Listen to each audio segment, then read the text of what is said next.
Oh, good morning, everybody. It's a beautiful morning this morning. Heat's back on in my room. I don't have to wear my coat today, so that's good. And this is episode, I believe, 56, correct? And today we are going to be looking, this, by the way, this is Barry Jones with Standards Plus History Academy. Readjust my camera there. And today we're going to be looking at the CIA spying on Nixon. Yesterday we talked about the Moore-Radford affair and how the Joint Chiefs were spying on Nixon. And today we're going to look at the CIA and not just spying, but setting him up. This is, the public narrative of Watergate is that Nixon brought it all on himself, and it was all because uh, he wanted to win that election in 72. And there's some truth in that, but there's a lot of truth in this narrative that we're going to look at today too. And I believe this is the real truth of the matter. So, all right, a couple of pictures here. First of all, my two questions are: how did the CIA spy on Nixon? So we'll just get into the nuts and bolts, how that happened, practical matters, how they did it, the logistics and things. Secondly, why did the CIA come to view Nixon as a threat? Why would they set him up? Top pictures: Virgilio Gonzalez on the left, E. Howard Hunt in the middle, James McCord on the right. By now, you should be familiar with these pictures and who these people are. These are the three Watergate burglars that were also, uh, well, anyway, these are the three Watergate burglars that matter in this case the most with respect to the topic we are going to be talking about today. And so based on the questions that we led off with, that they're going to be involved in the spying effort, the infiltration of Nixon's orbit. Bottom two pictures relate to the second question: why Nixon became a threat in the view of the military and industrial and intelligence communities. The picture on the left is him meeting Chairman Mao, on his trip to China, shaking hands with a communist. Really? Pictured on the right, on his trip to Russia. These two trips happened the same. 71 was a really big year, and he went to China first. Brilliant foreign policy maneuver on Brett Nixon's part to divide the communist world the way he did. The Soviets were very nervous about Nixon's trip to China. So nervous that they invited him to come to Russia, kind of in a Me Too moment. And what Nixon was trying to do was split or divide the communist world to our advantage, and it worked. And he opened the door to trade with China. And go to Walmart today, and I defy you to find anything that's on their shelves that's not made in China. That all started with that handshake right there. All right. When we talk about Nixon's world in 1971, 72, it consisted of three entities.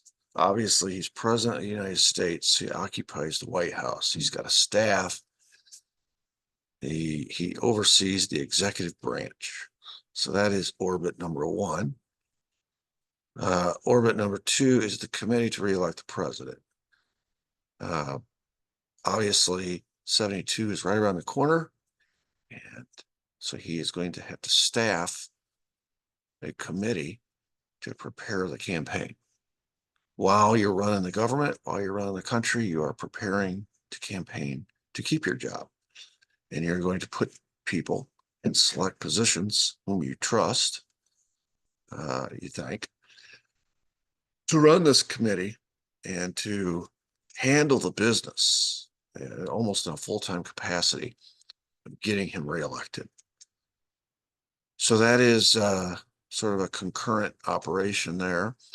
And then thirdly is the secret world. That's the Plumbers, which is behind the scenes helping the first two or operations.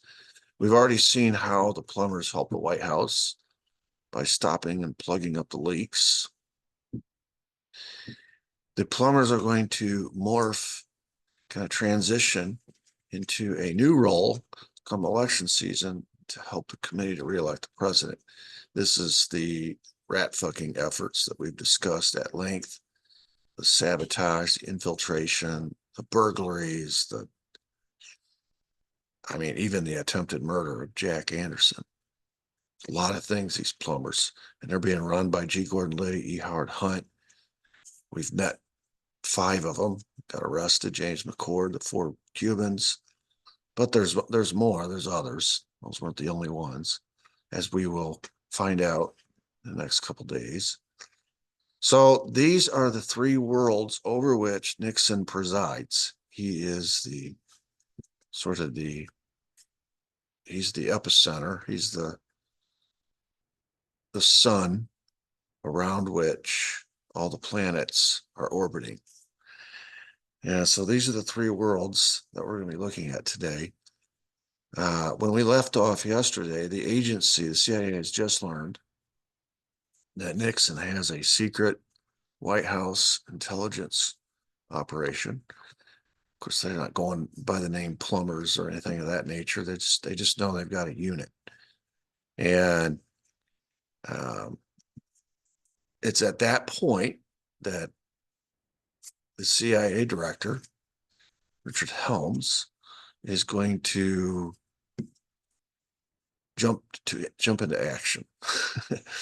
And because the CIA makes a decision, we need to infiltrate this operation so that we can A, we can keep tabs on what they're doing, B, control. We can control it, and we can control Nixon by extension. And so the idea is floated by Helms to Nixon that he hire CIA asset E. Howard Hunt, and this is going to end up being on 2 fronts. Ostensibly to get him reelected. The first infiltration is into the White House itself. And so he is hired as a $100 a day consultant to the White House during the election season. But his main job, Helms tells Nixon that E. Howard Hunt is retired. He works for the Mullen Group now. He doesn't work for the CIA. He writes novels. He's retired. Perfect job for him in his retirement. Take advantage of all the years of training that he's received in covert operations. He's got special skills, yada, yada, yada. So the White House hires him, but it's a ruse. The retirement is a ruse. It kind of reminds me of that statement, once ONI, always ONI. I think the same could be said for the CIA as well. And so Hunt is really inside the White House feeding information back to the CIA. That's his role as the $100 a day consultant. In addition, the CIA also infiltrates the Secret Service detail, which is mainly responsible, in this particular case, mainly responsible for the maintaining of the Nixon White House taping system, which means they change out the tapes, they make sure it's operating correctly. Mainly it's about changing out tapes and storing the ones that you've used, and et cetera, et cetera. But maintenance of the Nixon White House taping system, which is an unbelievable access point for the CIA, if you think about it. That means that the CIA had access to all of the president's Oval Office conversations for 2 years leading up to Watergate. So when you start to put 2 and 2 together and figure out how the taping system was revealed to Congress and how important that piece of evidence became in the overall scheme of Watergate, and who was in charge of maintaining it and running it for the 2 years leading up to Watergate, CIA, you start to realize that Nixon's fate was sealed 2 years prior to Watergate when he hired Hunt and hired these people from the CIA who were to come into his domain and maintain something like the taping system, which is going to be so crucial going forward. The second infiltration, now that they've got Hunt inside the White House, is the committee to reelect the president. And so this is where James McCord comes in. And Helms convinces John Mitchell, who's the chairman of CREEP, to hire James McCord, another wink, wink, retired CIA agent, to be its security coordinator. And then, so now they've got McCord inside CREEP feeding information back to the CIA about all the committee to reelect the president's activities, which of course is going to include the Plumbers. There's going to be a lot of overlap here. You got E. Howard Hunt inside the White House. He's brought with him people that are helping with the Secret Service maintenance of the taping system. So you now have two of Nixon's orbits infiltrated. Third is the Plumbers. This is where E. Howard Hunt and James McCord together will come into play. On July 2nd, 71, Helms recommended to Nixon that since you've already hired Hunt to help in the White House, I've got a longtime personal friend and a longtime CIA asset whom I can vouch for, same guy, to help run your Plumbers unit. Nixon had expressed frustration trying to find people he could trust to help with the Plumbers and the tasks that they needed to do. And this is going back now, July 2nd, 1971. You're almost a year before Watergate. So they're still in the Daniel Ellsberg phase where they're trying to stop the leaks. And they need covert operators that are pros. And so here's Helms. No one's more covert in terms of his experience and what he does for a living than Richard Helms in the CIA. And he is making a recommendation to Nixon, and Nixon listens to him. So he hires Hunt because, for two reasons: A, his own expertise and special skills, but B, and probably more importantly, his ability to recruit other people he knows that have the same special skills and the same experience, the same training. So Hunt he gets busy, starts recruiting people. First person he recruits is James McCord, the guy that's already infiltrated the committee to reelect. So that's why I said there's going to be some overlap here. He has expertise, as we've mentioned before in a prior episode, in bugging and wiretapping and all the surveillance equipment. So now we have Hunt and McCord feeding information about the Plumbers unit back to the CIA. So you got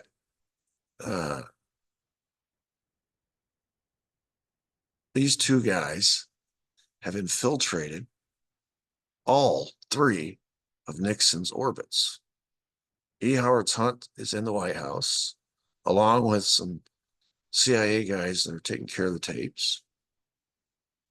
McCord is in CREEP, and they're both in the Plumbers.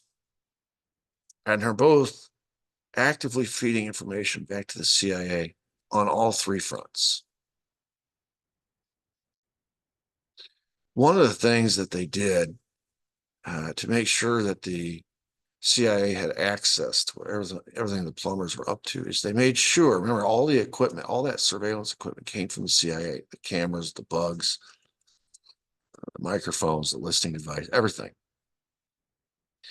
And one of the things that since it all came from the CIA, it was very proprietary.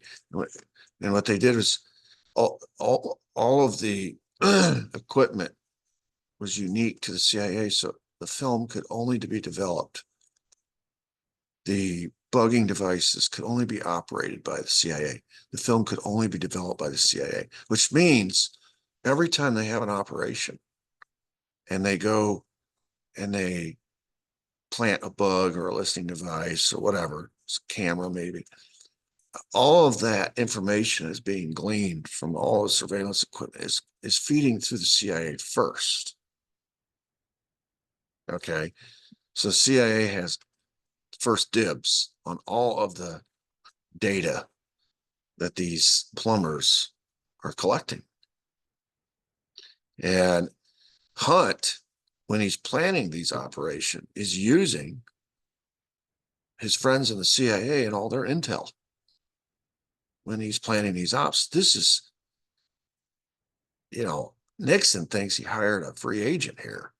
He is no free agent. Hunt is tied in with the CIA. He's depending on the CIA for everything. All the people he's going to recruit are CIA. All the equipment he's going to use is CIA. The equipment, its operations and its the film when it's developed has to be developed at Langley, by Langley. And all of the intel he uses to plan his ops comes from the CIA. My goodness. It's unbelievable. But there's more. Eugenio Rolando Martinez. I mistakenly identified him as Virgilio Gonzalez at the beginning of today's episode. This is Eugenio Rolando Martinez. I get the Cuban names confused sometimes. Nickname Muscalito. This is a veteran of Bay of Pigs. We've already found out that all of these Cubans that he's going to recruit, Hunt, are veterans of Bay of Pigs. They're Cuban freedom fighters. They said so themselves at the arraignment. They go back with Hunt. All these anti-Cuban operations that Hunt's been a part of, he's been with these guys. These are his homies. They've been together forever. They're on a first name basis. They know the training. They know who's expert in what. They've been through live fire situations and they've operated covertly for years.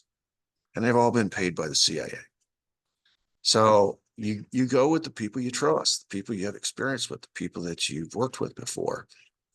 So he is one of the members of the Plumbers break-in team. As we know, he was arrested at Watergate. He was still actively on the CIA payroll, where the others were advertised by Helms to be retired. And I'm sure there were cover documents to back that up. This guy he wasn't retired. He was actively on the CIA payroll. He was, according to CIA documents, an agent during all this time.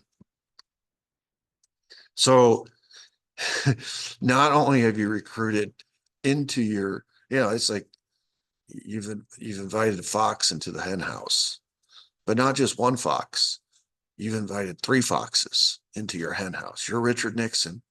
You're paranoid of people spying on you. You're paranoid of people coming out, you think people are out to get you. You suspect that the CIA tilted the election in 1960. You couldn't get the Bay of Pigs file from Helms when you wanted it, and when you did get it, it wasn't complete. So you suspect that the CIA is not in your corner. You don't fully trust him, but for some reason you trust Helms. I have never figured that one out. And you have invited 3 foxes into your hen house, and they are spying on you. And you can't blame anybody but yourself. You brought them into your operation. Now, you didn't bring Eugenio in. Hunt brought him in, but you brought McCord in. You brought Hunt in.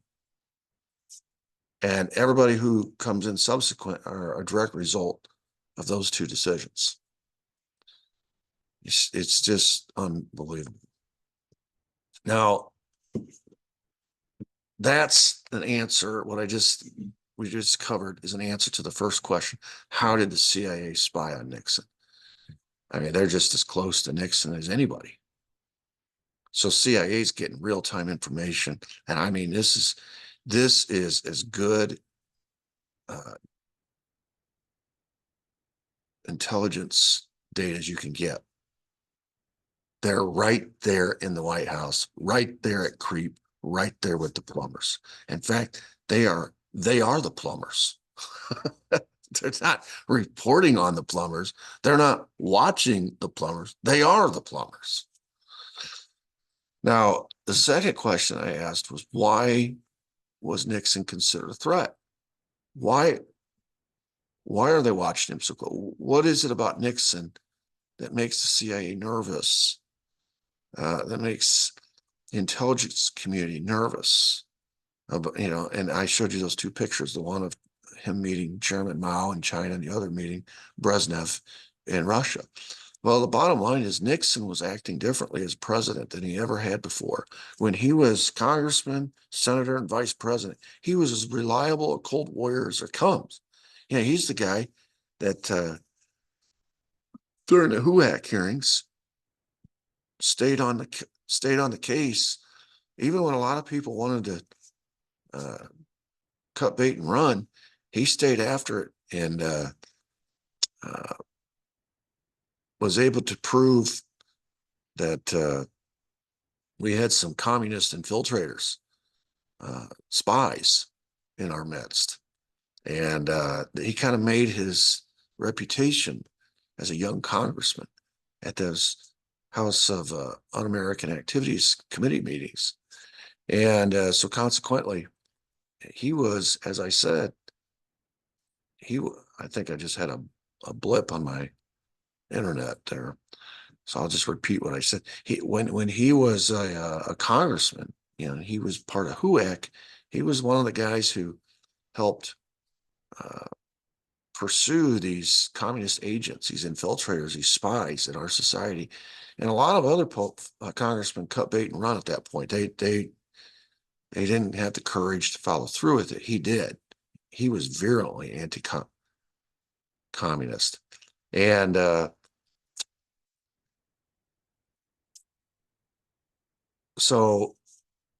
then when he was vice president, we know that he was going after through all these covert operations as as the chairman of the 5412 committee. He was the guy going after Castro and he led all those covert operations. In other words, if you were in the intelligence community during the lead up to the time Nixon was president in his early career, he was your guy. As a career politician, he had been as reliable a Cold Warrior as anybody in the government. And so he earned the support of the intelligence community in the 1968 election. But as president, he changed course. He was seeking to avoid conflicts that he thought were not in national interest. For example, he ends the Vietnam War. Okay, he runs on that, and that's the mood of the country. But the intelligence community and the military, that's not the mood of them. They'd like to finish what they started. But the peace with honor, you remember that whole thing. He ends up ending the war in 1972. He also makes trips to China, to Russia, to establish stronger economic, political ties with our Cold War nemesis, two of them, two communist countries, the two largest communist countries in the world. He was also opposing granting the military and intelligence bureaucracies unlimited power. You say, well, what do you mean by that? Well,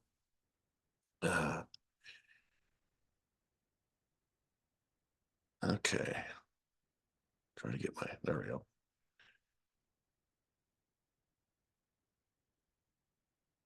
I'm going to have all kinds of internet issues this morning. I apologize for that. Seems to be cutting in and cutting out.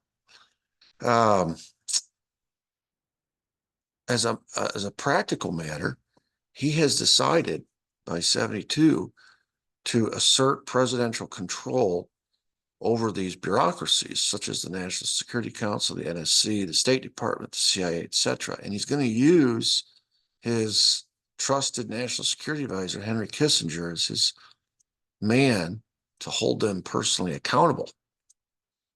He's going to be the conduit through which Nixon exercises control over this National Security Council, State Department, CIA. And actually, in other words, he's in their business. And he's using Kissinger, kind of like what JFK was doing earlier in 63 with Bobby. JFK was riding herd on these same forces, and he's using Bobby. And they didn't like it then, they don't like it now. He's established secret back channels to the Soviets and the Chinese governments. Oh boy. I mean, this is deja vu all over again. Kennedy established back channels with Khrushchev and Castro. Kennedy used Bobby to ride herd on the CIA. Remember, he said, I wanted to smash the CIA into 1,000 pieces and scatter it to the winds. He fired the top 3 guys. He arrested some of the Operation Mongoose operators like Sturgis and Hunt. And he's using Bobby to meddle in their affairs because he didn't trust them. So here we are now in 72. Nixon's doing the same thing. He doesn't have a Bobby, he has a Henry. But he's doing the same thing. And he's doing back channels, which means State Department's not happy. You know, they're the ones who handle all the foreign diplomacy, right? You go through channels, official channels. Well, he's not. He's going through a back channel to these governments, which helped facilitate his trips to China and to the Soviet Union and the ending of the Vietnam War. And the result of this is a period of détente with the communist world that was not, you know, there was no potential for détente under LBJ. There was no potential for détente after Nixon. There was potential, and we were headed on that path to ending the Cold War under JFK until Dallas. And there is a revival of that under Nixon. So in a lot of ways, Nixon is replicating the JFK playbook, angering the same people. So they have now infiltrated his world, and they now have motive to sabotage his world. So here's where the sabotage occurs. In the Plumbers' first 2 break-ins, which were targeting Daniel Ellsberg, the camera film, obviously we mentioned this before, could only be developed by the CIA. And so any information or any data that they get, documents, whatever, the CIA knows about it before the committee to re-elect, before the Plumbers, or certainly before Nixon. In the subsequent 3 break-ins at Watergate, which is before the 4th one when they got caught, the CIA switched the film. And the film that they got was the real film, and the film that they gave the Plumbers was the fake. And so what the White House was getting, or the committee to re-elect was getting from the Plumbers, they didn't realize, was falsified, fake documents, photographs, whatever they caught on film. In other words, there was a bait and switch going on. The CIA turned it into an operation to benefit the CIA. So they're getting all the straight skinny. They're getting the accurate info, the real photographs, the real intelligence information. And the White House is getting all the fake stuff. And how was this handled? Because they got their 2 guys, McCord and Hunt, in charge of the Plumbers. So G. Gordon Liddy, who's supposedly in charge of the Plumbers with Hunt and McCord will take all the stuff back to the CIA, and when they bring it back and give it to Liddy, who then feeds it up the chain to whomever his bosses are, has no idea he's being fed fake information, fake photos, fake everything. The real stuff's back at Langley. And then to facilitate a fourth break-in, McCord had planted 2 sets of bugs at the DNC. The first set, which was secret, when he planted these bugs, the plumbers didn't realize he was planting 2 sets of bugs. You know, they're doing their thing. They're burglarizing, they're taking photos and stuff. He's planting all the bugs. He's kind of on his own, doing his own thing. Liddy's not there. Liddy's at a command center across the street somewhere. So McCord can do anything he wants. He's planting 2 sets of bugs at the DNC. The first set is providing the CIA with intel on a prostitution ring, arranging liaisons over DNC phone lines. All right, we touched on this. This was one of the reasons given for why Nixon wanted to go into the DNC, into O'Brien's office to begin with. There was suspicion that there was a call girl ring being run out of that office, and suspicion that there was a ledger in there somewhere with names and dates and prices, all the incriminating information, and that Nixon was looking for it. Turns out Nixon wasn't really looking for it. The CIA was looking for it. They wanted this, as obviously this is going to be tremendous blackmail potential if you can get your hands on either the ledger, or if you can overhear transactions taking place. My goodness, think of the value of that. So that's one track. The other track is the set that the plumbers think are being set so that they can get intelligence information about what O'Brien knows and what the Democrats are planning, so that they can plan rat fucking operations. But the second set actually was malfunctioning, so that the plumbers were not getting anything of value from it, which necessitates a fourth break-in to, quote, fix the malfunctioning bug, which is the purpose or the reason why McCord will be there. So this fourth break-in is a result of CIA sabotage. We find out later that these bugs that he planted were intentionally malfunctioning. I mean, they never did work. In other words, McCord put in bugs that weren't working, knowing that it would necessitate a fourth break-in. And then when you see what happens on the fourth break-in, you realize the whole thing was a setup. The first set was working fine. The CIA is getting information. It's the set that was supposed to be helping the White House that wasn't working. So the fourth break-in is a total setup by the CIA to entrap Nixon, neutralize the plumbers. Evidently, the CIA has gotten the information that they want. By this point, Nixon has become a real problem with his foreign policy, and it's time to neutralize the problem. And so they put tape over the door lock. These are experts. They don't make mistakes like this unless they do it intentionally. They put tape over the door lock, and then when the night watchman takes the tape off, they retape it to draw his attention. They have all kinds of incriminating evidence on their persons when they're caught. The address book, Hunt's name, phone number, the check from the Mexico City bank, the room key, the walkie-talkie, the cash, sequence, serial numbers, fresh paper, $100 bills. I mean, my God, it's so obvious it was a setup. And then when at the arraignment, when they all have to confess that they're CIA, and Bob Woodward goes back and he starts making phone calls, checking into the CIA angle, Deep Throat kicks into gear. And I say Deep Throat, I've mentioned before, I think there were 2 of them.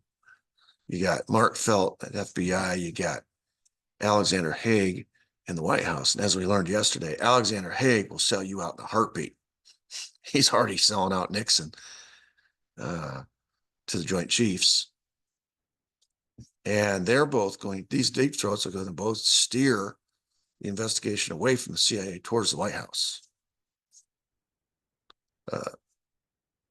And, you know, Deep Throat's famous advice to Woodward, follow the money, which is why Mark Felt wants to go down to Mexico City and investigate the check.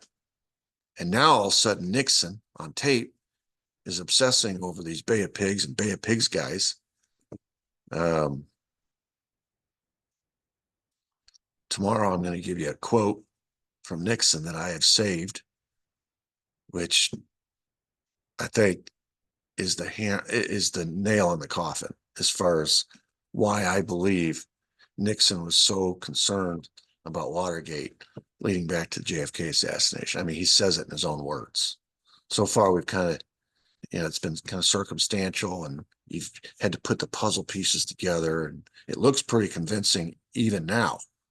But tomorrow, I'm going to hammer that nail down, and it's in Nixon's own words, just obsessing over these Bay of Pigs guys that have been arrested.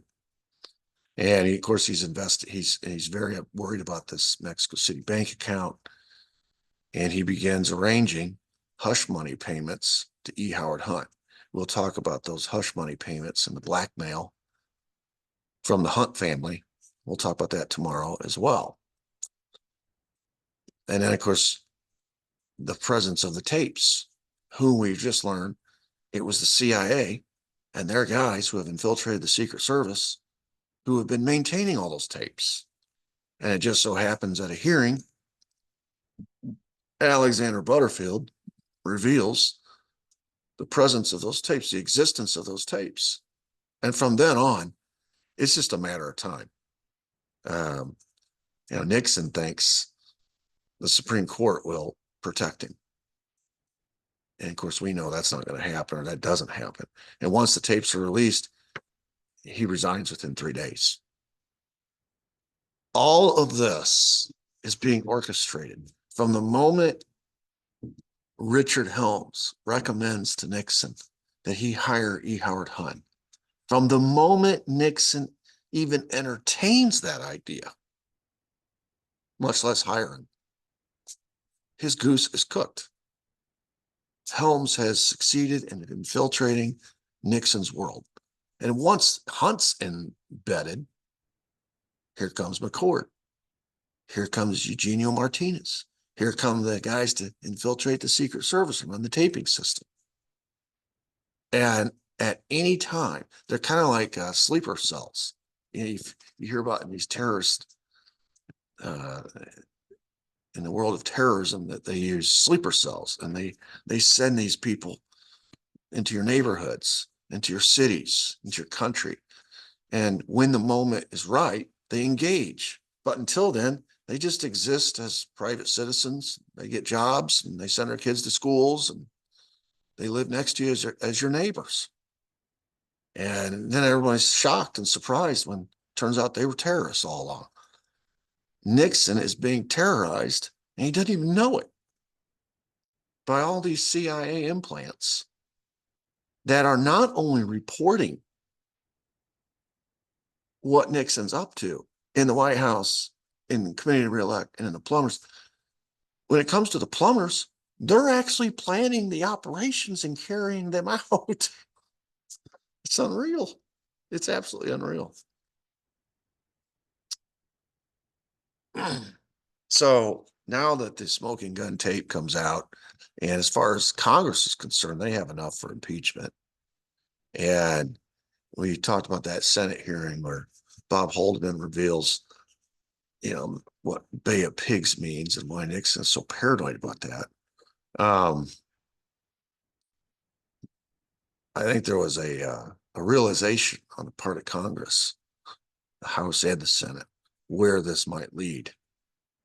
And that's why the Senate Republicans made the trip up to the White House to talk to Nixon and say, listen, man, I know you think we are your firewall, The, the House will impeach, and that will protect you in the Senate. We won't convict.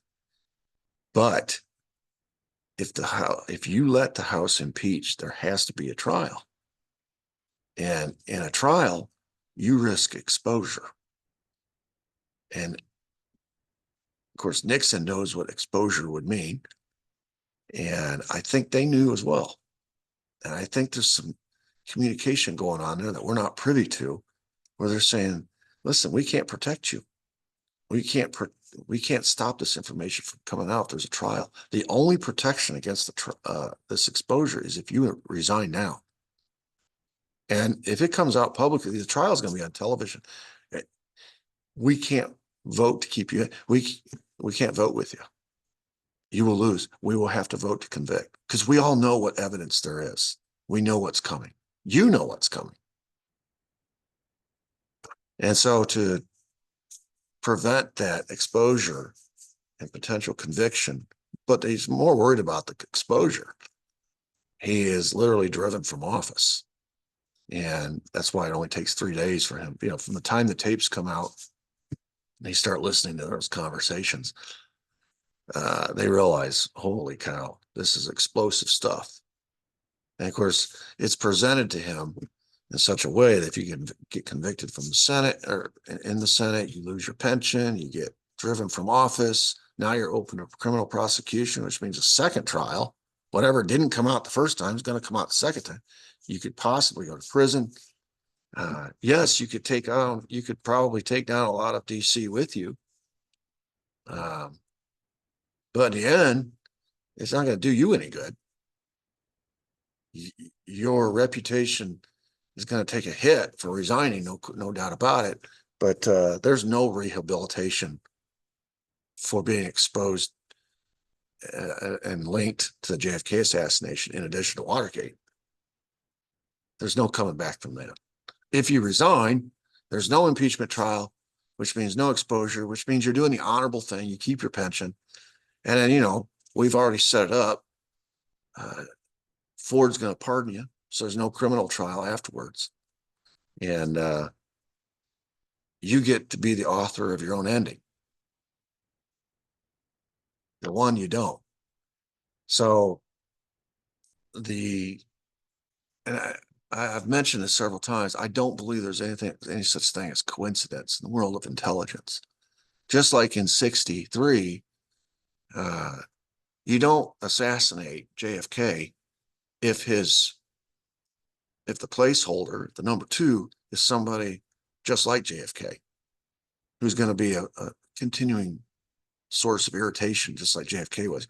You only do it if you have a placeholder in place that you control. And the same thing is true in 72, 73, 74. By this point, Spiro Agnew has been ushered out. That's the guy they didn't want. And in his place has been the guy they want, the guy they control, the guy they own.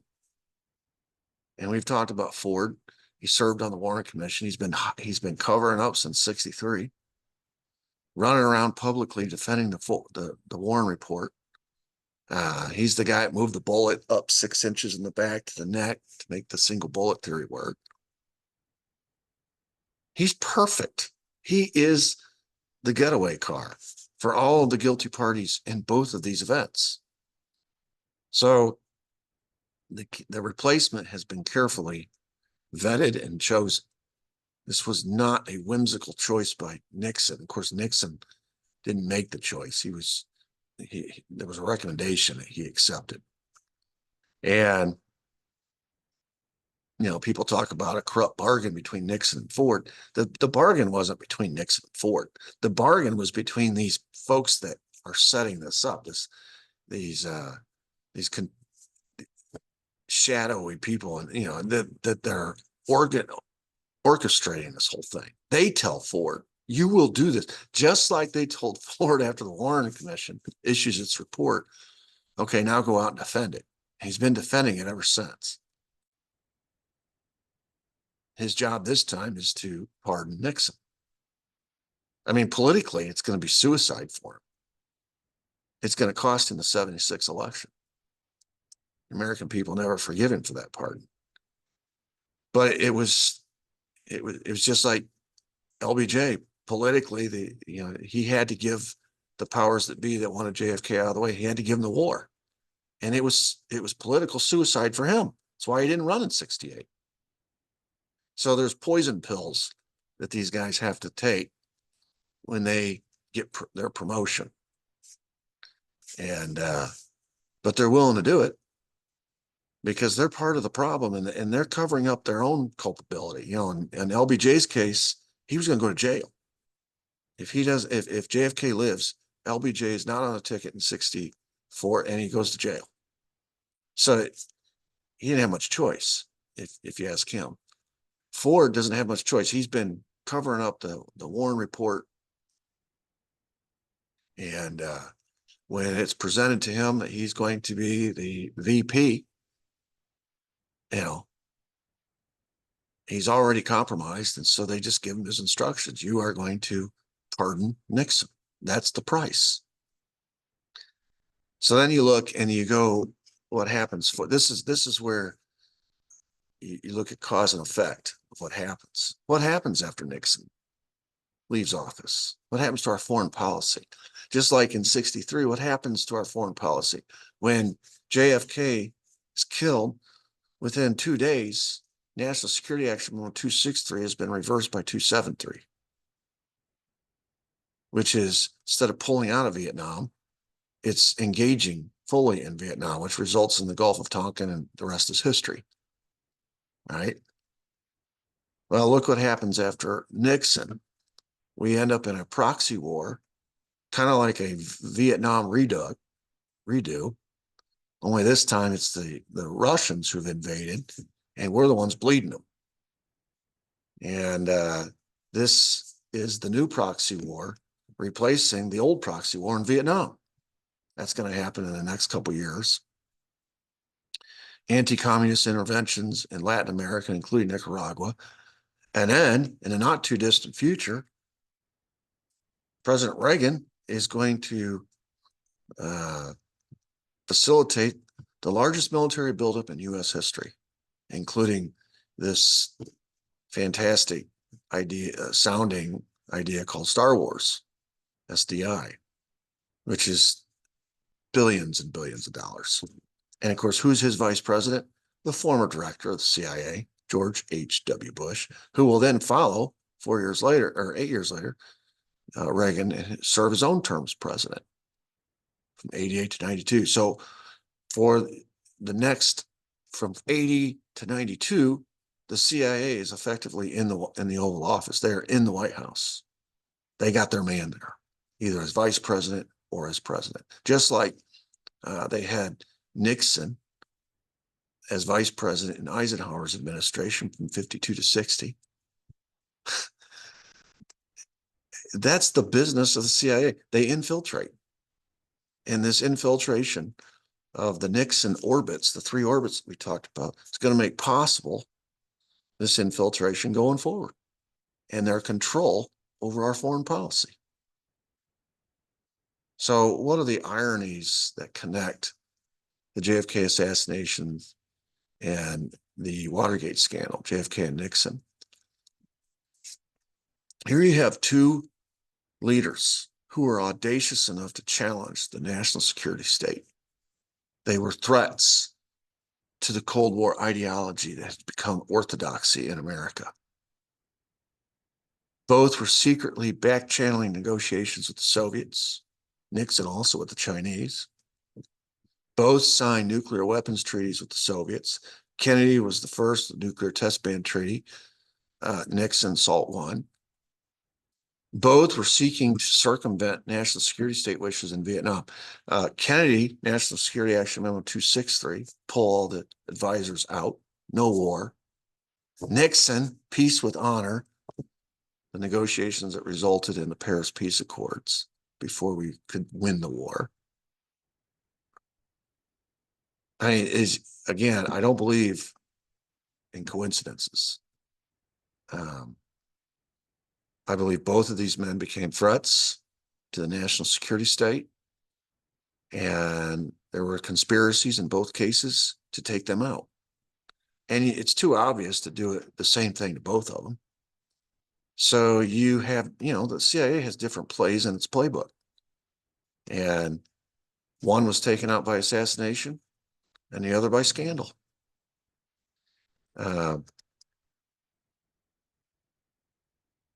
and you look at our foreign policy going forward, how it changed, or from what these two wanted to do, there's like a quick U-turn.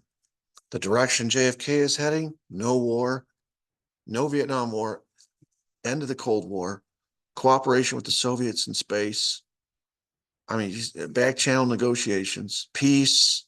He gave countless speeches in the year before in '63, right before he died, advocating peace and a new perspective on the Cold War. And then LBJ takes his place, and boom, we're right back where we started. Castro said it best, he says when he found out Kennedy had been assassinated, he says, this is the end of everything has changed now. That's what he said. Here they had made all this progress and they were on the road to peace with America and Cubans. We just come through all this crap. And he realized, I just lost my ace in the hole. Khrushchev realized the same thing. So here we are, fast forward to Nixon, and he's taken out by a scandal, replaced by a guy that is completely controlled by the intelligence community. And he'll only last 2 years. Then Carter will come along. And Carter will be a blip. He'll be an unexpected, he's the guy that the American people turn to because they're tired of politicians. They want an outsider.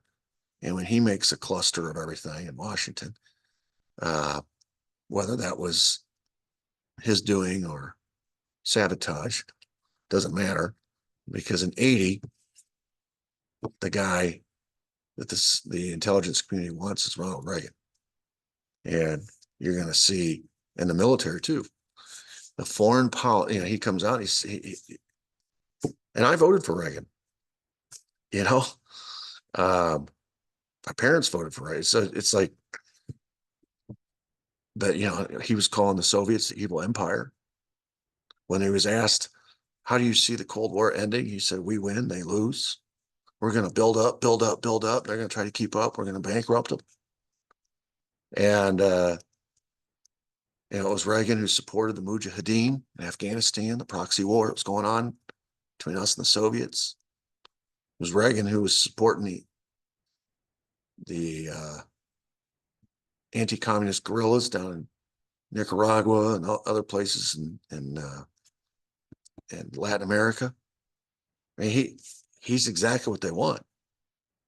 And then Bush follows him. I mean, it's just, to me, it's just obvious. But that's my opinion. So anyway, that's the connections there between JFK and Nixon. There's more that unites or links JFK and Nixon than doesn't. I see them when I look back, and I know it's easy. It's so after the fact, because JFK's dead and can't defend himself. You hear all these stories about womanizing and drugs and reckless behavior. And he wasn't a perfect guy by any stretch. But as a leader of America, I think he was one of our best presidents. Nixon was not a perfect guy. He had all kinds of paranoid schizophrenia. He was, we all understand Nixon.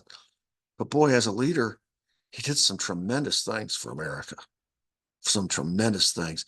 Those two men had more guts as leaders and paid for it because they came up against, it's like they're between a rock and an immovable force. A rock and a hard place. They tried to move the rock. They tried to change America and change the world towards peace. And they flat out, there's just forces here in America during that time that didn't want peace. They didn't want peace. And these two became threats, and so they took them both out. They took them both out. So this is the end of the third investigation in our series. There's 6 of them. And so we've gone through the Warren Commission now, which netted us absolutely nothing. We learned nothing. from the Warren Commission. This is a pack of lies. So, and then we had the Jim Garrison trial, which introduced some important new evidence, such as this Bruder film. Courageous Jim Garrison, who one of viewers commented that Jim Garrison, if you really want to know the character of Jim Garrison, he lost everything after that case, including his wife. He remarried her before he died so that she would have rights to his estate. I did not even know that. I looked it up. Whoever commented and added, I appreciate that. That was some really good knowledge to drop. That really speaks to the character of Jim Garrison. She abandoned him just like everybody else did. And then right before he died, he remarried her so she'd have access to his estate. That's pretty incredible. So we got some important information out of that. And then now in the Watergate scandal, as a result, now we don't learn all of it in real time. Some of it has been subsequent. But as a result of Jim Garrison's trial, as a result of the Watergate scandal, as I said before, I think the Watergate scandal is the Rosetta Stone to understanding the JFK assassination. I have learned more about the JFK assassination from the Watergate scandal and the fallout than I learned certainly from the Warren Commission, the Warren Report. The Watergate scandal is what opened my eyes to the bigger picture. So that is that part. Our next investigation, we will be looking, starting on Friday, we'll be looking at the church hearings, which is the mid-70s. But first, tomorrow we get to do the body count. And wow, you wouldn't think the Watergate scandal, there'd be bodies falling out everywhere. But there's a lot of them. So we'll talk about that tomorrow. And also, just a little teaser, I'm going to give you that quote from Nixon. Quote comes right from the White House tapes that I think is the nail in the coffin. Why Nixon was so paranoid about E. Howard Hunt, the Bay of Pigs guys, and why they were in O'Brien's office. It's not about Howard Hughes, the money. He has survived that before. It's not about a call girl ledger. If he gets his hands on that, great. That's not why he's there. It's not about the dossier from Fidel Castro about all the assassination attempts on his life. Nixon would probably take that as a badge of honor if people found out he was trying to kill Castro. It's about this Bay of Pigs guys. It's about Dallas. It's about JFK.